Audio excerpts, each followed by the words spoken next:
Naam, shalom shalom. Ninakusalimu katika jina la Bwana wetu Yesu Kristo. Nikukaribishe katika kipindi chetu cha darasa la utumishi ambacho tunaendelea na somo linalosema jinsi Yesu Kristo anavyochagua na kuita watu. Kwa wale ambao mnatufuatilia kwa njia ya mitandao ya kijamii kwenye darasa letu la utumishi na ni kwa mara ya kwanza unafungua video hii, unaweza ukaendelea kurudi katika video za nyuma tangu mwanzo tulipoanza katika somo hili na ukaendelea mbele zaidi mpaka hapa tulipofikia. Hii itakusaidia kuvuta uelewa wako kuwa mzuri zaidi na kuweza kujua muktadha mzima wa ujumbe mzima ambao Mungu amenipa katika somo hili, ambalo jinsi Yesu Kristo anavyochagua na kuita watu. Katika kipindi ambacho kilichopita tuliweza kuona mambo kadha wa kadha. Tuliweza kugundua ya kwamba Mungu anachagua watu wake, wateule wake, yani waamini wateule wamechaguliwa na Mungu tangu asili, kabla ya kuwekwa misingi ya ulimwengu. Kabla ya dunia kuumbwa, Mungu alishachagua wateule wake. Katika kitabu cha Efeso 1:4 inazungumzia hivyo, kama vile Kristo alivyotuchagua katika yeye kabla ya kuwekwa misingi ya nini? Misingi ya ulimwengu. Alituchagua katika yeye tangu asili, kabla ya kuwekwa misingi ya ulimwengu. Lakini tukaenda mbele zaidi kutaka kujua sababu zilizomfanya Mungu aweze kuchagua wateule wake tangu asili. Kwa nini Mungu asingesubiri wakati wa sasa wa kuishi kwetu alafu kisha akachagua wale ambao ni wateule wake wakati wa sasa? Lakini Biblia inatueleza kwamba Mungu alichagua wateule wake tangu asili, kabla ulimwengu kuumbwa. Sasa kwa nini Mungu, au ni sababu zipi zilizomfanya Mungu achague wateule wake tangu asili, kabla ya dunia kuumbwa, kabla ya kuwekwa misingi ya ulimwengu? Na katika kipindi kilichopita tuliweza kuona kwamba ziko sababu 3 zilizomfanya Mungu achague wateule wake tangu asili, kabla ya wakati wa sasa. Tukaona kwamba sababu ya kwanza ni ili tuwe watakatifu bila lawama mbele zake. Wale ambao tumeendelea kufuatilia kipindi hiki cha darasa la utumishi na somo hili, tuliweza kuona hii sababu iliyomfanya Mungu aweze kuchagua wateule wake kabla ya wakati wa sasa. Alipochagua tangu asili, kabla ya wakati wa sasa, tuliona kwamba ni ili wateule wake wawe watakatifu bila lawama mbele zake. Katika sababu hii tuliona jinsi Mungu anavyowatakasa wateule wake. Tuligundua ya kwamba Mungu anawatakasa wateule wake kwa utakaso wa kuwatenga na dunia. Kuwatenga na dunia, kuwaweka kando, bali na mambo ya ulimwengu huu, bali na mambo ya duniani. Tuliweza kuona kitu kama hiko, na tuliweza kuona mambo 7 tunayojifunza katika utakaso ambao Mungu anawatakasa wateule wake. Utakaso wa kuwatenga na dunia ni ule ambao Yesu Kristo aliuomba katika Yohana Mtakatifu sura ya 17. Katika ule utakaso ambao Yesu aliuomba kwa waamini wateule wake, wale ambao wamechaguliwa tangu asili, kabla ya wakati wa sasa, ule utakaso ambao Yesu aliuomba, tunaweza kuona kwamba kuna mambo 7 tunayojifunza katika utakaso huo. Tuweza kuangalia mambo hayo 7. Na baada ya kumaliza mambo hayo 7, tukaweza kupata kuelewa sana kuhusu sababu hii ya kwanza ya kwa nini Mungu alichagua wake tangu asili, kabla ya kuwekwa misingi ya ulimwengu. Tuliweza kugundua ya kwamba ni ili wawe watakatifu, tuwe watakatifu bila lawama mbele zake. Sasa leo tutaenda kwenye sababu ya pili. Tunaenda kwenye sababu ya pili. Huko nyuma kwenye vipindi vilivyopita niliweza kuitaja hii sababu.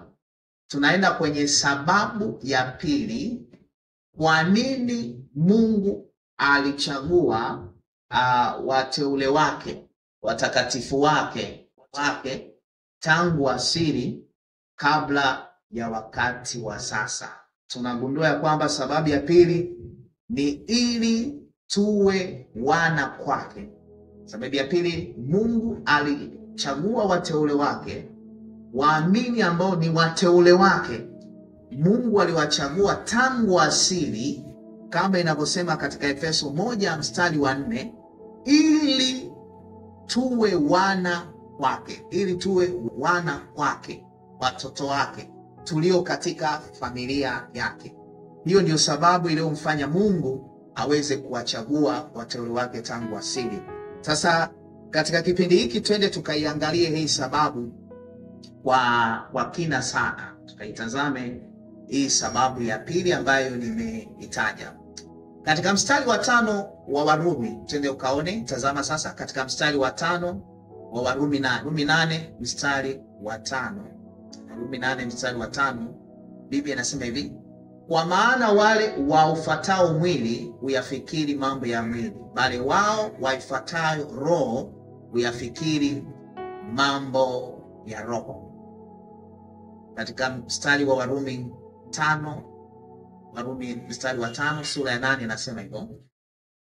Katika Warumi 8:5 ukilinganisha andiko hili la Warumi 8:5 na andiko hili la Yohana Mtakatifu 1 mstari wa 12 mpaka 13, kiunganisha sasa haya maandiko mawili, kuna kitu nakipata. Hebu angalia sasa, tusome hili Yohana Mtakatifu 1 mstari wa 12 mpaka 13. Biblia inasema hivi: bali wote waliompokea aliwapa uwezo wa kufanyika watoto wa Mungu, ndio wale waliaminio jina lake. Mstari wa 13, waliozaliwa si kwa damu, wala si kwa mapenzi ya mwili, wala si kwa mapenzi ya mtu, bali kwa Mungu. Sasa wale wote waliompokea nani? Waliomwamini Kristo, waliompokea Kristo, wale wote waliomwamini. Ina maana waamini wote ambao wanamwamini Yesu Kristo wanapewa uwezo. Neno hili uwezo katika tafsiri ya lugha ya Kiyunani ni exousia, yani wanapewa mamlaka au kibali au wanaridhiwa kuwa wana wa Mungu. Hii neno kupewa uwezo katika tafsiri zaidi ya hili neno, uwezo wanaopewa ambao unawafanya kuwa wana wa Mungu, Kiyunani ni exousia kama nilivyosema. Inamaanisha kwamba wanapewa mamlaka au kibali au ruhusa wawe wana wa Mungu. Sasa mwanadamu ambaye anamwamini Kristo, anampokea Kristo kama Bwana na Mwokozi katika maisha yake, huyo Yesu Kristo anatoa uwezo, au naweza nikasema kwa tafsiri rahisi, anatoa mamlaka, kibali, ruhusa ya hao waliomwamini yeye. Anatoa kibali, mamlaka, ruhusa waweze kuwa wana wa Mungu, yani watambulike katika familia ya Mungu kwa njia hiyo ya kumpokea Yesu Kristo. Mstari wa 13 anasema waliozaliwa si kwa damu. Sasa hao wanakuwa hawajazaliwa katika asili ya kawaida ya kibinadamu kama jinsi ilivyo, bali sasa wanakuwa hawajazaliwa kwa mapenzi ya mwili. Katika namna yao kumpokea Kristo, wanakuwa hawajazaliwa kwa mapenzi ya mwili wala si kwa mapenzi ya mtu. Sasa wanatambulika ya kwamba wamezaliwa sasa katika familia ya Mungu kwa mapenzi ya Mungu mwenyewe. Ni watu gani hao? Ni wale waliomwamini Yesu Kristo na kumpokea. Hao ndio wanaopewa neno uwezo lotumika, maana yake ruksa. Hao ndio wanaopewa ruksa ya kufanyika kuwa wana wa Mungu, kuwa watoto wa Mungu, au wanaliziwa kuwa wana wa Mungu au watoto wa Mungu.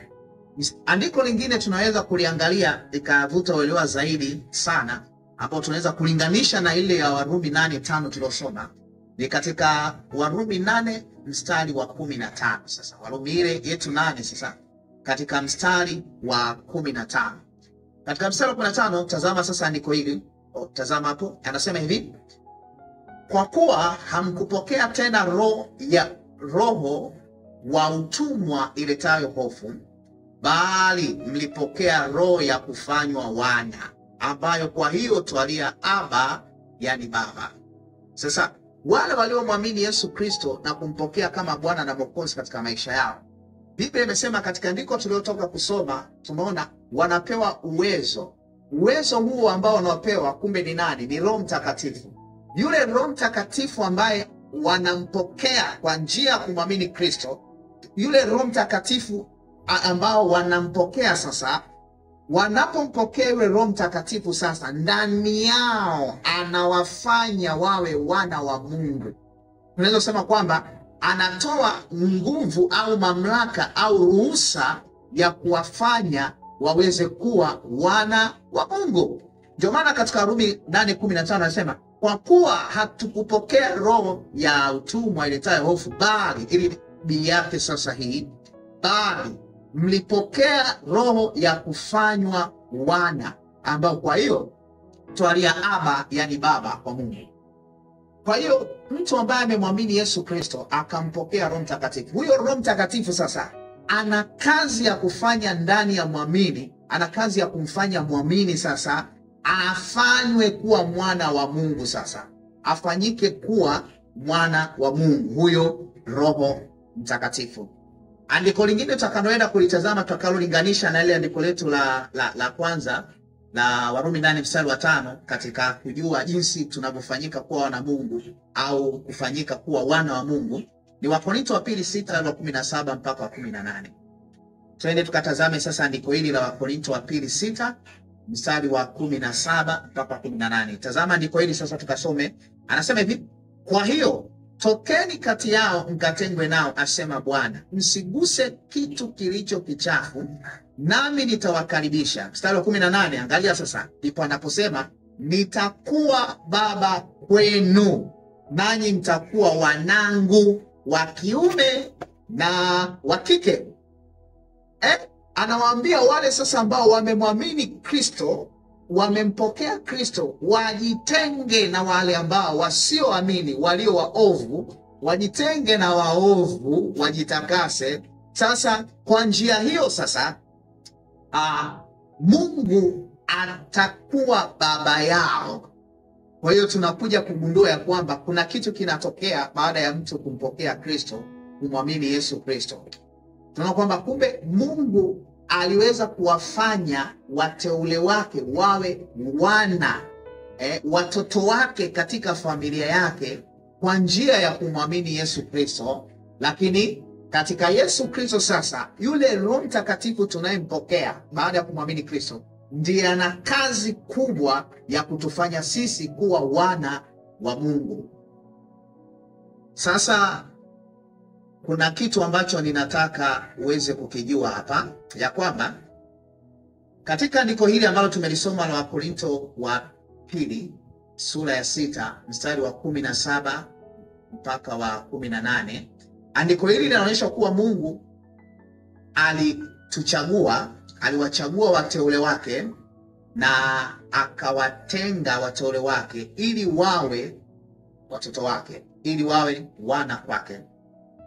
Ninaweza kusema kwamba katika maandiko yote tuliyosoma, ukitazama utagundua kwamba kuna hatua fulani ilifanyika au kuna hatua fulani inafanywa na Roho Mtakatifu baada ya mtu kumpokea Yesu Kristo, kumwamini Yesu Kristo kama Bwana na Mwokozi katika maisha yake. Kuna hatua fulani huyo mtu akiendelea kusimama vizuri na Kristo na neno lake na kutembea na Roho Mtakatifu vile inavyotakiwa, Roho Mtakatifu anaifanya hatua, naweza nikasema kama hatua ya kumwasili, ya kumfanya kuwa mwana wa Mungu. Anamwasili huyo mtu, yani Mungu kupitia Roho wake Mtakatifu anatuasili sisi tuliomwamini Yesu Kristo, tunakuwa wana wa Mungu. Kwa sababu gani nasema anatuasili? Neno hili kuasili, nafikiri kwa wale wanaojua Kiswahili vizuri wanaelewa hili neno namna linavyotumika. Neno kuasili na maana unaweza ukamchukua mtoto ambaye hujamzaa wewe, ni mtoto wa mwingine kabisa wa asili, amezaliwa na baba na mama wengine, lakini wewe unamchukua yule mtoto unamfanya kuwa mtoto wako, unamwasili, yani unamfanya kuwa mtoto wako. Hiki ndio kitu ambacho katika maandiko tuliyosoma tunaona kwamba ndivyo Biblia kumbe inavyosema, ndivyo Biblia inavyozungumza kile kilichofanyika. Sisi baada ya kumwamini Yesu Kristo na kumpokea kama Bwana na Mwokozi katika maisha yetu, kinachotokea ni kwamba sasa yule Roho Mtakatifu yule anapokuwa anaingia ndani yetu, anatuasili, anatubadilisha asili yetu, tunakuwa na ile asili ya kimungu, sio asili ya kibinadamu ambayo hiyo tuliweza kuzaliwa nayo. Hebu ukitaka kulielewa hili ili tulielewe zaidi, twende tukasome maandiko haya ya waraka wa kwanza wa Yohana. Waraka wa kwanza wa Yohana sura ya 3 mstari wa 1 mpaka wa 2. Sasa angalia hili andiko linavyosema, tunaweza kuelewa na hiki nicho hii mada niliyoingiza kwako ya kwamba sisi wateule wa Mungu baada ya Yesu Kristo kuwaita na kumwamini na kumpokea kama Bwana na Mwokozi katika maisha yao, yule Roho Mtakatifu anapokuja ndani yao anafanya kazi ya kuasili, kuwageuza asili yao wawe wana wa Mungu. Anafanya kazi ya kuasili, kuwatoa katika asili ya kibinadamu na kuwafanya kuwa katika asili ya kufanyika kuwa wana wa Mungu. Sasa twende tukaangalie ili andiko namna linavyosema, andiko la waraka wa kwanza wa Yohana 3 mstari wa 1 mpaka wa 2. Biblia inasema hivi: tazameni ni pendo la namna gani alilotupa Baba. Kwanza ni upendo ambao nani ametupa? Mungu ametupa, kwamba tuitwe wana wa Mungu. Ina maana hapo mwanzo anapozungumza haya maneno anamaanisha hapo mwanzo tulikuwa sisi hatuitwi kwa jina la Mungu, tulikuwa sio wana wa Mungu, lakini kwa upendo wa Mungu mwenyewe alichokifanya ni nini? Ametufanya sisi tuwe wanae, tuitwe wana wa Mungu. Hiki tunataka uweze kufahamu. Naendelea kusema na ndivyo tulivyo, na ndivyo tulivyo. Kwa sababu hii ulimwengu haututambui kwa kuwa haukumtambua yeye. Wapenzi, sasa tu wana wa Mungu. Anawaambia wapenzi, sasa tu wana wa Mungu. Yaani anawaambia waamini sasa hivi tu wana wa Mungu. Inamaanisha huko nyuma hawakuwa wana wa Mungu, walikuwa ni wana wa asili nyingine ya kibinadamu. Lakini baada ya kumpokea Kristo na kumwamini Yesu Kristo kama Bwana na Mwokozi katika maisha yao, yule Roho Mtakatifu anawaasili, anawafanya kuwa wana wa Mungu. Lakini hapo mwanzo hawakuwa wana wa Mungu. Ndio maana kumbuka neno hili linalotumika ya kwamba wapenzi, katika mstari wa 2 wa waraka wa kwanza wa Yohana 3 katika mstari wa 2 anawaambia sasa waamini, wapenzi sasa tu wana wa Mungu, wala haijadhihirika bado kwa itakavyokuwa, lakini twajua ya kuwa atakapodhihirishwa tutafanana naye, kwa maana tutamwona kama ilivyo. Sasa katika mstari wa 2 kuna kitu kidogo kinaweza kikakushangaza au kinaweza kikakusumbua katika hii waraka kwanza Yohana 3:1-2 katika mstari wa 2. Kwa sababu katika mstari wa kwanza anazungumzia jinsi Mungu alivyotupenda, na katika pendo ambalo la ajabu ameamua kutufanya sisi tuwe wanaye, ametuasili kwa Roho Mtakatifu kwa njia ya Kristo Yesu. Sasa kupitia Roho Mtakatifu ametuasili sisi na kutugeuza tusiwe wana wa Adam, tusiwe binadamu, bali tuwe watoto wake, tuwe wana wa nani? Wa Mungu. Lakini ukisoma katika mstari wa 2 anawaeleza waamini watakatifu wakati huo. Sasa anawaambia kwamba wapenzi, sasa tu wana wa Mungu, wala haijadhihirika bado tutakavyokuwa. Sasa ni kitu gani ambacho anazungumza ya kwamba hapa hakijadhihirika bado namna tutakavyokuwa? Inamaanisha ya kwamba sasa hivi sisi ni wana wa Mungu kwa njia ya Kristo, na yule Roho Mtakatifu akae ndani yetu, anafanya kazi ya kutuasili, kubadilisha asili yetu kutoka kuwa wana wa Adam, bin Adam, tunakuwa bin Yesu Kristo, tunakuwa wana wa Mungu, Mungu Mwenyezi. Sasa Lakini kuna neno amelizungumza hapa katika andiko hili ya kwamba, nitazama ni andiko hili anasema anasema kwamba wala haijadhihirisha bado tutakavyokuwa, lakini twajua kuwa atakapodhihirishwa tutafanana naye, kwa maana tutamwona kama alivyo. Ni nini ambacho hakijadhihirishwa bado? Iko hivi. Sasa nisikilize kwa makini, na wale ambao mnaotufuatilia YouTube. Anaposema haijadhihirishwa bado, anamaanisha nini? Inaonesha ya kwamba katika maelezo ambayo niliyozungumza hapo nyuma na maandiko niliyokuonyesha, inaonesha ya kwamba sisi tumefanywa kuwa wana wa Mungu. Hapo nyuma sisi hatukuwa wana wa Mungu. Tulipozaliwa kama wanadamu, tulizaliwa katika asili ya binadamu, tulikuwa wana wa mwanadamu. Kwa asili tulikuwa ni binadamu. Lakini baada ya kumwamini Kristo na kumpokea Yesu Kristo kama Bwana na Mwokozi katika maisha yetu, kwa Roho Mtakatifu, kama ninavyorejea mara kwa mara kusema hayo, kwa Roho Mtakatifu sasa sisi tunafanyika kuwa wana wa Mungu. Yule Roho Mtakatifu anatuasili tuwe wana wa Mungu, anabadilisha asili yetu. Kwa sisi tunafanywa kuwa wana wa Mungu. Inamaanisha kwa asili sisi si wana wa Mungu. Asili yetu hapo nyuma ilikuwa ni ya kibinadamu, bali tumefanywa hivi sasa kwa njia ya Kristo kuwa wana wa Mungu. Na ni njia ipo hiyo ambayo tunafanywa sisi kuwa wana Mungu kwa njia ya Kristo? Ni kwa njia ya Roho Mtakatifu, yani kwa njia ya rohoni tunafanywa kuwa wana wa Mungu. Ila sasa wakati ujao tutabadilishwa kabisa na kuwa wana wa Mungu, kwa miili yetu itafanana na Mungu. Kwa sasa hivi tumefanywa kuwa wana wa Mungu kwa jinsi ya rohoni, kwa Roho Mtakatifu, lakini bado tuna miili ya asili ya kibinadamu. Lakini wakati unakuja ambao Yesu atakapodhihirishwa tukamwona, sasa hata miili yetu nayo pia itafanyaje? Itabadilishwa na itakuwa tuna miili kabisa ya kufanana na Mungu, ya asili ya mbinguni ya wana wa Mungu. Sasa kumbe sisi tunakuwa wana wa Mungu kwa jinsi ya rohoni. Tunakuwa wana wa Mungu kwa jinsi ya rohoni. Huyu Roho Mtakatifu anatufanya sisi tuwe wana wa Mungu kwa jinsi ya rohoni.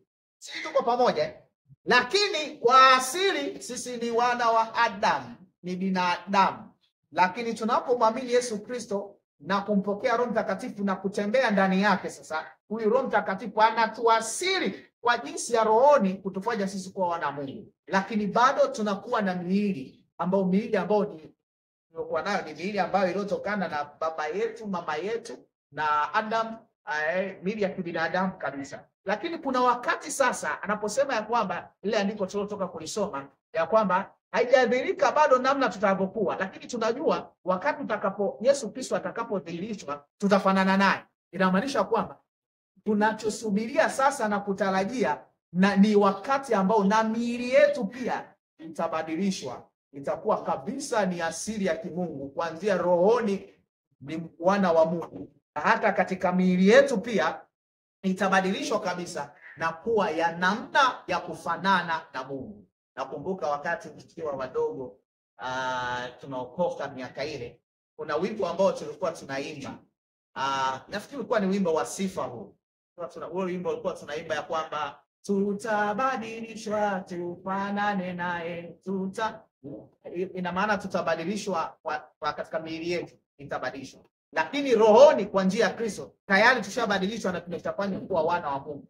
Sasa wakati tutakapokuwa Yesu Kristo amedhihirishwa, sasa tutabadilishwa na miili yetu pia iweze kufanana na Mungu. Sijui unaelewa? Sasa kuna pointi nataka chukue hapa nyingine.